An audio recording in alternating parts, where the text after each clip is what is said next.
In today's day and age, the popular term is we don't call ourselves disciples of Jesus Christ. We call ourselves Christians. Have you noticed that? We've substituted the word Christian for disciple. I'm going to segue for a second and show you something because you need to see it. I'm going to come right back to this section. It's in the book of Acts. When disciples were first called Christians. I want you to see the context of it. I'm going to come right back here.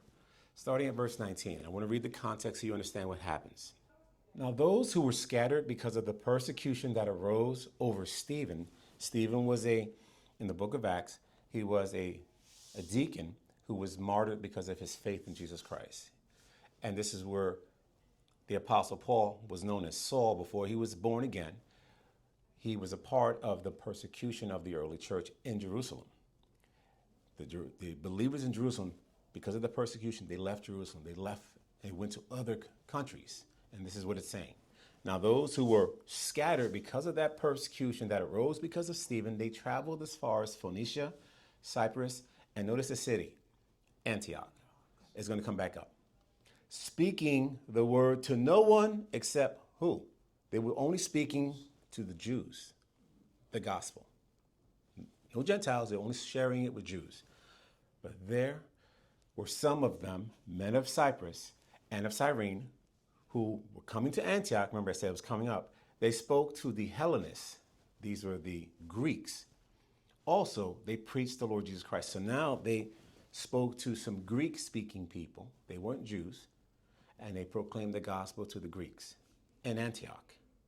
And the hand of the Lord was with them as they preached this gospel message to the Greeks. And a great number of those Greeks, those Hellenists, they believed and they turned to God. They turned to the Lord. Now, what happened? A report of this, they didn't have internet, they didn't have phones. This is way up in Syria. Today, modern day Syria is where Antioch is at. A report of this, it came to the ears of the church at Jerusalem. And so they sent Barnabas. Do you remember who Barnabas is? He's the brother of encouragement. That's what his name means. They sent him to Antioch to check this out, what we heard. And when Barnabas came, he saw the grace of God, and Barnabas was glad, and he encouraged all of them.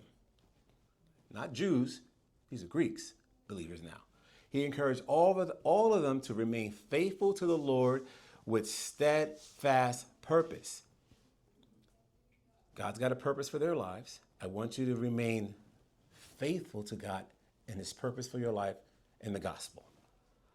For he was a good man, talking about Barnabas. He was full of the Holy Spirit and of faith. And a great many people were added to the Lord. So in Antioch, it exploded. A lot of people came to believe in Jesus Christ.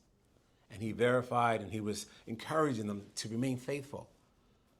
So Barnabas, he went to Tarsus to look for Saul. That's Saul who became a believer, who was a part of the persecution of Stephen, who we started in the beginning of that verse when I started reading. 14 years had passed. Paul became a believer, and Jesus Christ for the 14 years in the book of Galatians personally taught him the gospel. So he's grown in his understanding of the word for 14 years now. And when he found him, Saul, he brought Saul to Antioch. And for a whole year, both of them, they met with the church in Antioch. And what did they do? For a whole year, they met with the church and taught a great many people. So they were teaching. This is not proclaiming. They're already believers. They're not preaching to believers. They're teaching believers. And so what does that make them when they're teaching them? The next sentence answers it. And in Antioch, the disciples, that's what they were. They became disciples. They were first called Christians. So that's how we got our name Christians. But we were first called disciples, people who were taught the gospel. So today in the church, if we want to call ourselves Christians, we need to understand a Christian is a disciple. And if you're not a disciple, then in actuality, you're not really a Christian.